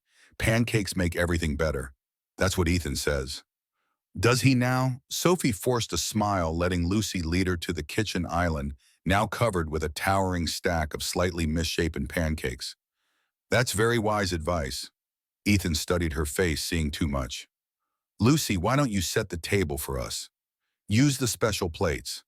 Lucy nodded solemnly, taking the responsibility seriously as she did all tasks Ethan assigned her. She was desperate to please him, to prove herself worthy of the love she feared might be conditional. Another legacy of her time in captivity that would take years to undo. The moment Lucy was out of earshot, Ethan moved closer. What happened? Nothing. Sophie busied herself with the pancakes, avoiding his gaze. Just a lot on my mind. His hand covered hers, stilling her nervous movements. Sophie, I've interrogated terrorists who were more convincing liars. Something's wrong. Tell me. The concern in his voice nearly broke her. It would be so easy to tell him everything, to let him fix it as he fixed all problems with money and power and sheer force of will. But Clara's threat loomed large. The press, the photos, the scandal that would engulf them all. It's personal, she said finally, the closest she could come to the truth. Family stuff, nothing for you to worry about. Family stuff, his eyes narrowed. I thought you didn't have any family left. It's complicated. She pulled her hand away, needing distance, needing to think. I'll handle it, like you handled everything else, alone, running and hiding instead of facing it. His voice had an edge now, frustration bleeding through the concern. When are you going to trust me, Sophie? Really trust me? This isn't about trust. But it was, of course it was. Trust in fear, and the terrible knowledge that once he knew the whole truth, he would look at her differently. would see Catherine Reed's failures instead of Sophie Reed's strength. Then what is it about? Before she could answer, Lucy returned carefully carrying 3 plates decorated with cartoon characters. I got the special ones, the ones with the princesses. Is that okay? The moment broken, Sophie turned to Lucy with a smile that felt like glass cutting her lips. It's perfect, sweetheart. Thank you. Lunch was a masterclass in pretense. Sophie asking about the pancake-making process. Ethan recounting Lucy's expert use of the mixer. Lucy oblivious to the tension between the adults, happily drenching her stack in maple syrup. But Sophie felt Ethan watching her, felt the questions he wasn't asking. The space between them that hadn't existed that morning, suddenly yawning wide. Agent Rivera arrived precisely at 2, bringing news that sent everything else temporarily to the background. We found Jason Webb. She didn't waste time with pleasantries. Serbian authorities picked him up at the border an hour ago.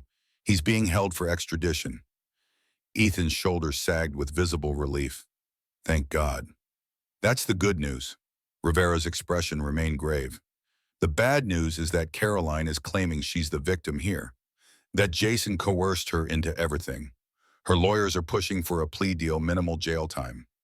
After what she did, Ethan's voice rose and Lucy, playing in the next room, looked up sharply. He lowered his voice with visible effort. She helped kidnap our daughter. She kept her in that warehouse for 3 years. She let Lucy believe I had abandoned her. I know. Rivera's expression was sympathetic but professional.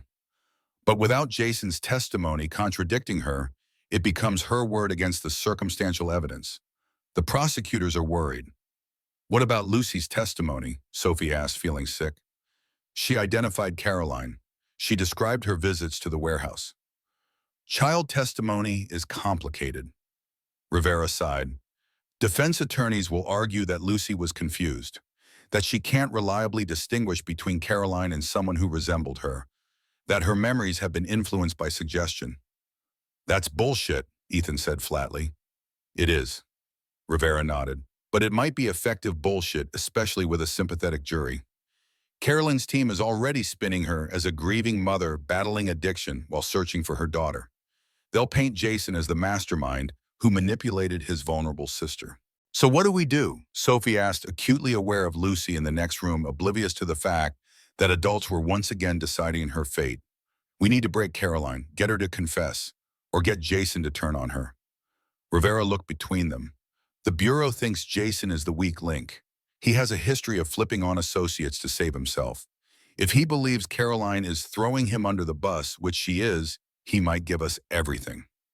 How long? Ethan's voice was tight with controlled fury. Extradition could take weeks, months if his lawyers fight it. Rivera hesitated. There's another option, one the Bureau officially can't suggest. What? Ethan leaned forward. Caroline has requested a meeting with Lucy, supervised, of course. Her lawyers are pushing it as a mother's right to see her child. Absolutely not. Ethan's response was immediate, visceral. I agree. Rivera held up a hand. But what if instead someone else met with Caroline, someone who could get her talking, someone she thinks might be manipulated or threatened? Rivera's eyes slid to Sophie, and understanding dawned with cold clarity. Me. Sophie's voice was steady, surprising even herself. You want me to meet with Caroline? The FBI can't ask you to do that. Rivera's careful phrasing made it clear this was exactly what they were asking. But if you were to request a meeting with Caroline to discuss Lucy's care, perhaps we could ensure it was recorded. No, Ethan stood abruptly. I'm not risking Sophie's safety. Caroline's already threatened her once. It would be completely secure, Rivera assured him. Caroline is in federal custody. There would be guards, one-way glass, every precaution. Sophie thought of Clara, of the 48-hour deadline, of the $5 million she needed to protect them all.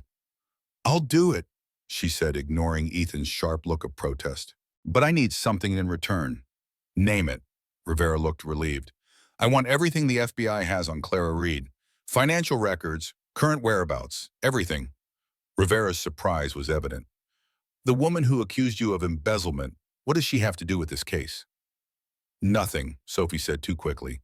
It's a separate issue, personal. Sophie, Ethan began, but she cut him off. My terms are non-negotiable. I meet with Caroline, you give me Clara's file. Rivera studied her for a long moment, then nodded slowly. I'll see what I can do. No promises. But if your meeting with Caroline produces results, I'm sure we can find a way to share some information.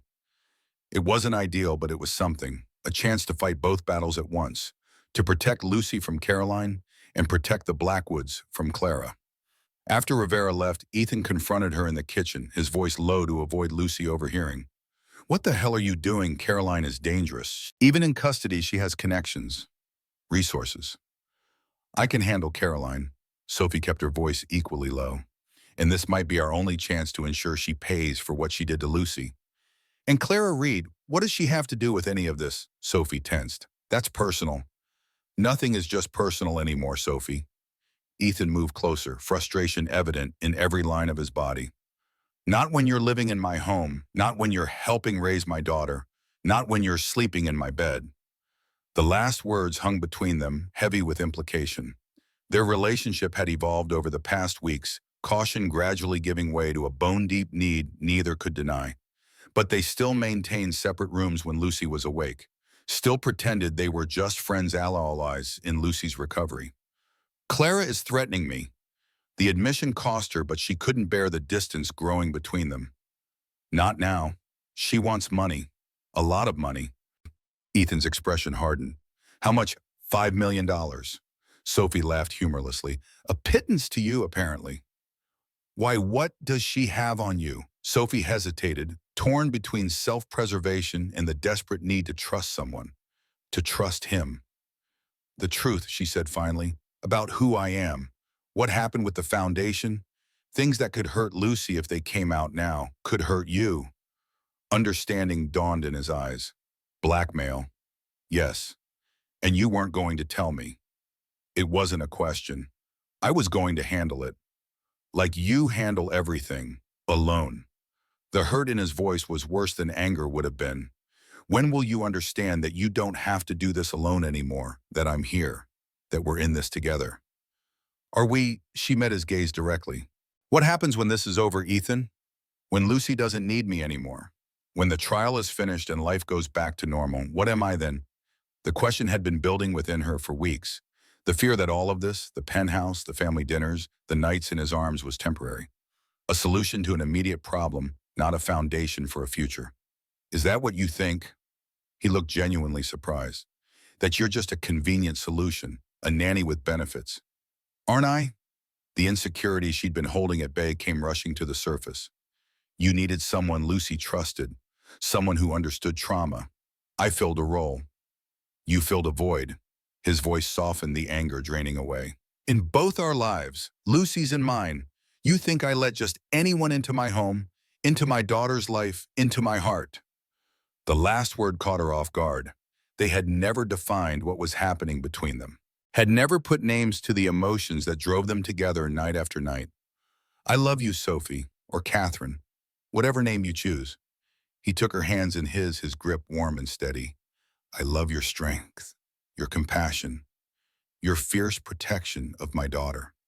I love that you challenge me, that you see me not the billionaire, not the CEO, but me. The words struck her like physical blows, breaking through defenses built over years of loss and betrayal. And if you think I'd let someone blackmail you, threaten you, hurt you in any way, then you don't know me at all.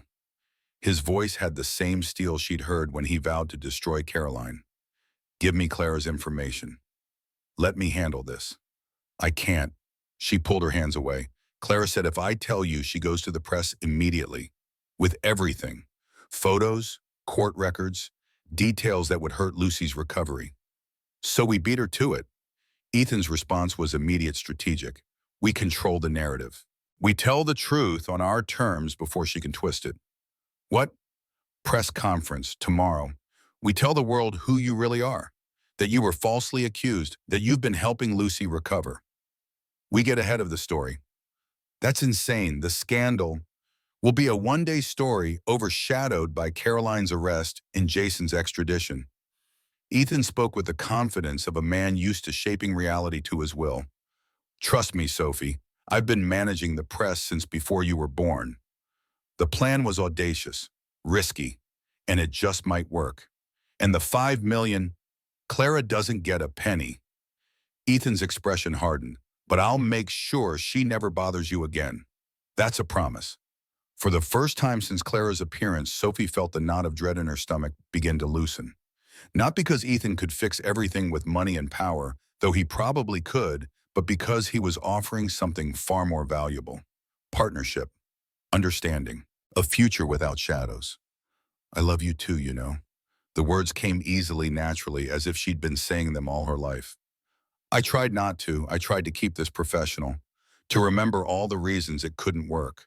But somewhere between stealing your credit card and moving into your penthouse, I fell in love with you, Ethan Blackwood. His smile was slow, transformative years falling away from his face.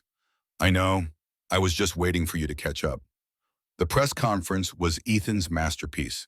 Standing in the marble lobby of Blackwood Tower, Sophie beside him, he controlled every aspect of the narrative. Catherine Reed, respected psychologist, falsely accused by her aunt, instrumental in rescuing Lily Blackwood. The foundation she would establish with Blackwood funding to help other traumatized children. The future they were building together. Clara, watching from a hotel room across town, saw her leverage evaporate in real time. The story she'd planned to sell now worthless. The photos released by Ethan's team with full context transformed from scandal to evidence of Clara's manipulation. By evening, Clara was on a flight to Mexico. By morning, Interpol had a file with her name on it, linked to financial crimes across 3 continents. Sometimes the best defense is a decisive offense. Carolyn broke 2 days later. Faced with Sophie, calm, composed, unafraid, and the knowledge that Jason was negotiating his own deal, she confessed to everything. The initial plan to teach Ethan a lesson. The payments to Jason. The visits to Lucy in the warehouse bringing food but never freedom. I just wanted him to hurt like I was hurting. Carolyn said, tears streaming down her expertly made-up face. It was only supposed to be for a few days, just long enough for him to feel what it was like to lose something he loved. But then Jason saw an opportunity and it all spiraled, and I was trapped. You could have gone to the police at any time, Sophie replied, her voice steady. You could have saved your daughter from 3 years of hell. And gone to prison, lost everything. Carolyn's tears dried instantly, calculation replacing remorse. You don't understand what it's like being married to someone like Ethan, always in his shadow, always less important than his company. I deserve better. And Lucy? What did she deserve? Carolyn had no answer for that. 25 years to life. That was the sentence Carolyn received after pleading guilty to kidnapping, child endangerment, and conspiracy. Jason, turning state's evidence, received 15 years with the possibility of parole. Justice of a sort, though no punishment could ever restore Lucy's stolen years. The trial became a media sensation, drawing national attention not just to the Blackwood case, but to the broader issue of parental child abduction. Senator Harrison, whose son had once made unwanted advances towards Sophie at a gala, became a champion for stronger legislation protecting children. The irony wasn't lost on Sophie, who found herself testifying before Congress about the psychological impact of trauma on young victims. This is bigger than one case, she told the Senate committee. Everyday children suffer betrayal at the hands of those meant to protect them. Our systems must do better. 6 months after Caroline's arrest, Lucy officially changed her name back to Lily. It was her choice, made with the support of Dr. Williams, a reclamation of her identity and her past. Lucy was scared all the time, she explained to Sophie and Ethan.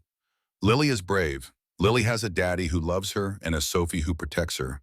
Lily gets to go to school and have friends and sleep in a real bed. It was the most healing moment of all.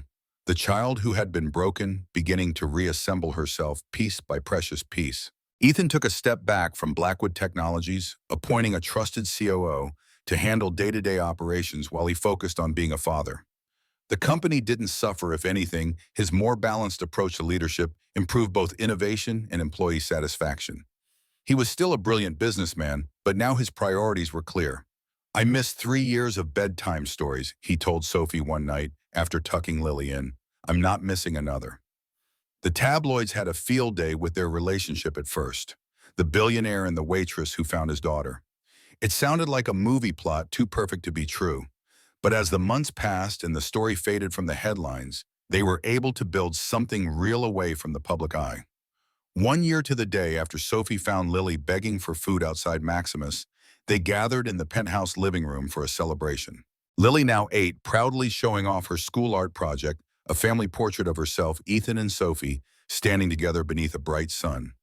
And this, she explained, pointing to a smaller figure floating above them, is the baby, when he comes. Sophie's hand drifted automatically to her still flat stomach, the pregnancy only 6 weeks along, not yet visible, but already changing everything. She's always been intuitive, Ethan murmured, his arm around Sophie's waist. Must get that from her mother. Her stepmother, Sophie corrected gently. The diamond on her left hand caught the light, sending prisms dancing across the room. 3 months married, and she still wasn't used to the title, to the permanence it represented. Speaking of mothers, Ethan nodded toward the kitchen where Sophie's mother was arranging cupcakes on a platter. Helen Reed had flown in from Phoenix for the anniversary celebration. Her relationship with her daughter healing slowly after years of distance caused by Clara's manipulations. She seems happy to be here. She is. Sophie watched her mother interact with Lily, the easy affection between them, a balm to old wounds. She's always wanted grandchildren. Now she'll have 2. And the Reed Foundation for Childhood Trauma Recovery. Ethan's pride was evident in his voice. 3 million in donations already, and we haven't even broken ground on the new building. The foundation had been his gift to her, a resurrection of the dream Clara had destroyed. A place where traumatized children could find healing, safety, and understanding. Where Catherine Reed's expertise could benefit others without the shadow of past accusations. We've come a long way in a year, Sophie said, leaning into his strength. We have. He pressed a kiss to her temple. From credit card theft to happily ever after. Who would have thought? I knew. Lily appeared beside them, her blue eyes serious. The first day when you found me and bought me medicine and food, I knew you were my family. Both of you. Sophie knelt, bringing herself to Lily's level. How could you know that, sweetheart? We were strangers then. Lily touched the silver squirrel pendant, the one thing she had kept from her time with Jason. Not as a reminder of trauma, but as a symbol of survival. Because squirrels are clever, she said, repeating the words Jason had used with such different intent. They know where home is. They always find their way back. Ethan joined them, completing their circle, his hand resting protectively over the place where their future grew. And so did we, Lilypad. All of us. We found our way home. Outside Manhattan stretched beneath them the city where they had lost and found each other. Where a forgotten black card had changed everything. Where a little girl's courage had taught them all the meaning of resilience. The journey ahead would not be without challenges. Lily would still face difficult days as she processed her trauma. Sophie and Ethan would navigate the complexities of their new family. The Reed Foundation would face the inevitable growing pains of any new organization. But they would face these challenges together, stronger for the trials they had already overcome. 5 years later, the penthouse would be exchanged for a brownstone with a garden where Lily and her younger brother could play. Ethan would write a best-selling book about his journey from driven CEO to devoted father. Sophie would become one of the nation's leading experts on childhood trauma recovery, her methods taught in universities across the country. The Reed Blackwood Foundation would expand to 3 cities, helping thousands of traumatized children find their way back to wholeness. But those were chapters yet to be written. For now, in this moment, surrounded by the family they had built from broken pieces, Sophie realized that sometimes the most beautiful things are created from what was once shattered. Sometimes the end of one story is just the beginning of another. And sometimes, if you're very lucky, you get a second chance to write it right.